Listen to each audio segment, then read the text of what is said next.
Bugun konsertdek bo'lish kerak. Bugun to'y. Dushanbeda to'y qilyapmiz. Maza qilib, sizlar mening mehmonimsizlar, aziz mehmonimsizlar. Sizlar har bittanglar men uchun qadrlisizlar.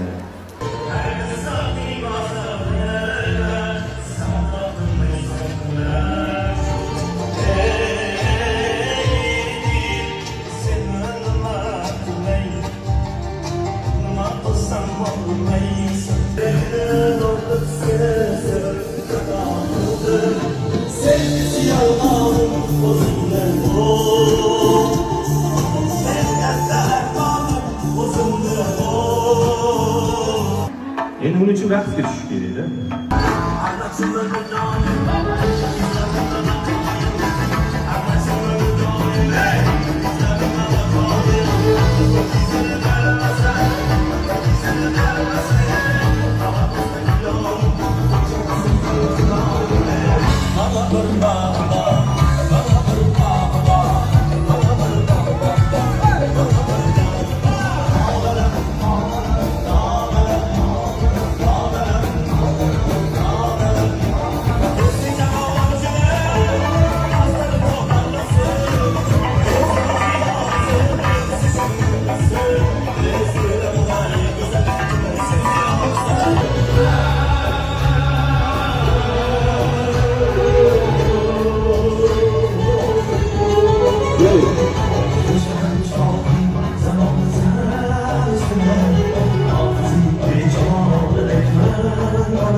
Mana yaqin kunlarda e'tibor bergan bo'lsanglar, tojik tillarida ham qo'shiqlar ijro etyapmiz.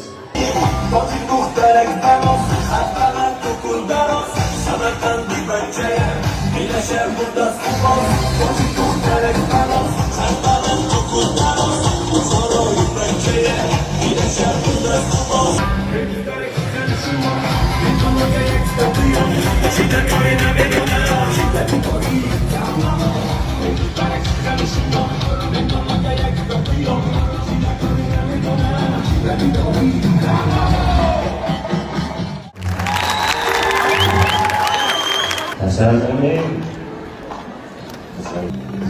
zo'rsiz. Konsertga bunaqa kelish anaga ham emas.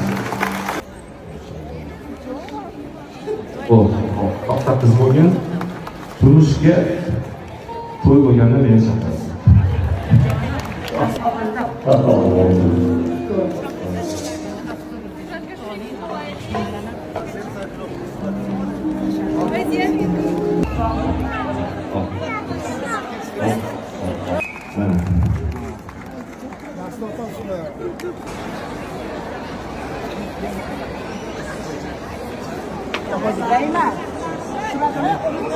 Söylesin.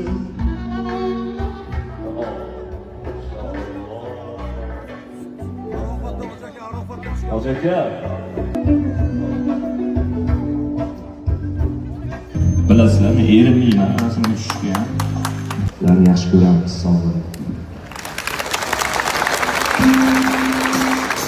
Haqida qo'shiq ijro etishdan oldin bir narsa esimga tushdi boya. Ko'pchilik biladi, ko'pchilik bilmaydi. Onamizni eng katta opalari shu yerga Dushanbe shahriga kelin bo'lib tushadilar. O'sha biz tug'ilishimiz kerak bo'lgan payt 80-yillar pochchamiz bo'ladilar, ularning qarindoshlari bo'ladi. Juda ko'pchilik shu yerda o'sha payt istiqomat qiladi Dushanbeda.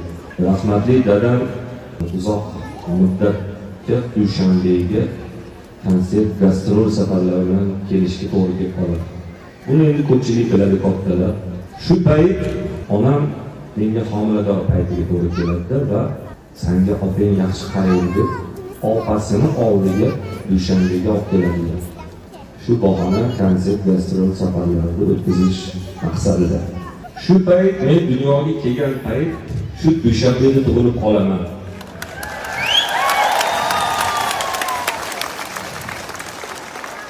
Mana shu birinchi kindik qonun Dushanbega o'qilgan. Shuning uchun meni Dushanbe bilan